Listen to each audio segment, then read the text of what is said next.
janari usaina otorduetan. Sabelak bidaltzen dituen gose seinalekin bat egiten du usainak. Jateko gogoa areagotu egiten da eta ondorioz gehiago jaten da. Sentsazio hori ez da pasako sabela bete arte. Horren errudun kanabinoide sistemaren ardatz diren eta usaimen erreboilean dauden CB1 deituriko errezeptoreak dira.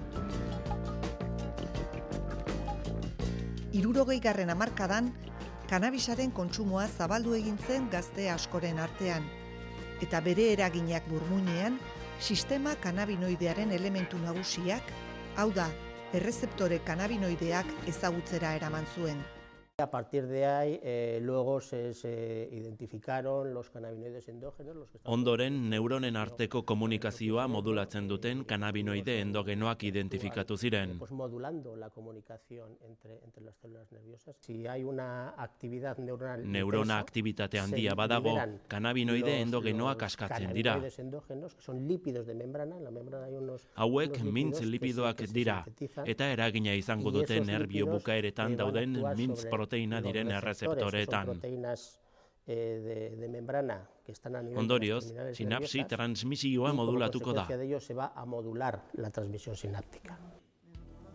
Errezeptoreak aztertu ahal izateko, lehenik bere kokapena ezagutu behar zen. CB1 errezeptorea burmuineko zein lekutan aurki daitekeen ikusteko, Euskal Herriko Unibertsitateko Neuroanatomia Laborategian arratoi eta xaguen burmuinak erabili dituzte.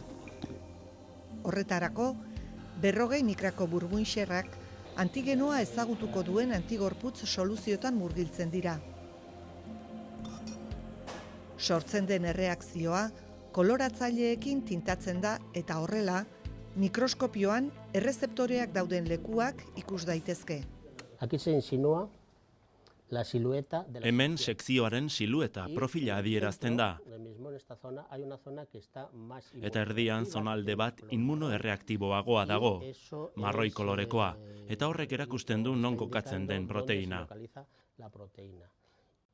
Zehazki, kontzentrazio handiena usaimen erreboilean ematen da.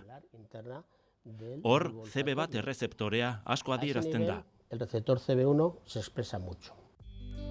Baina zergatik hainbesteko konzentrazioa usaimen erreboilean.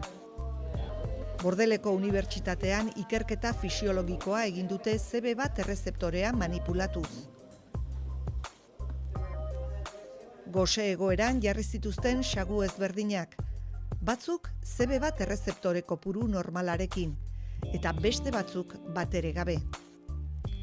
Errezeptorerik gabekoek ez zuten gehiegi jaten, besteak berriz, askoz ere gehiago irensten zuten. Baina errezeptore kopurua berreskuratu ondoren, xaguek askoz gehiago jaten zuten, gose zeudenean. Al reexpresar el receptor de nuevo en la vía nerviosa, nerbio bidean errezeptorea berriro azaltzen denean gehiago jaten dute. Beraz, hor lotura dago errezeptorearen presentziaren eta jaten den kopuruaren artean. Eta dena, usain pertzepzioaren handitzeari lotua dago.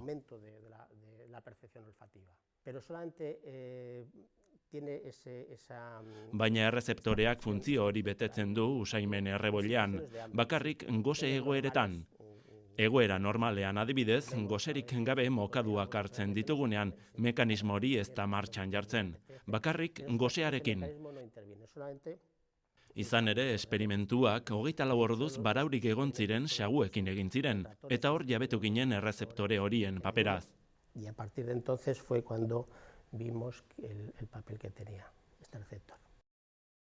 Nature aldizkariak argitaratu duen aurkikuntzak ateak zabaldu diezaieke elikadura gaitzei aurre egiteko tratamendu berriei. Hoy en día es un foco de interés muy importante el conocer... Sistema kanabinoidearen modulazioak izan ditzakeen ondorio terapeutikoak ezagutzeak interes handia pizten du gaur egun. Batzuk dagoeneko identifikatzen hasiak dira, hala nola sistemaren modulazioa minaren tratamenduetarako, edota anorexia kasutan. Sistema aktibatzeak gosea areagotzen duelako. También, por ejemplo, Baita ere obesitate kasuetan, irtenbide terapeutikoak bila daitezke sistema honen modulazioaz. Este sistema una forma de una nueva aproximación terapéutica. Gaixotasunen irtenbideak aurkitzea ikerketaren hurrengo etapa izango da, baina dagoeneko burmuina hobeto ezagutzeko beste urratse bat eman da.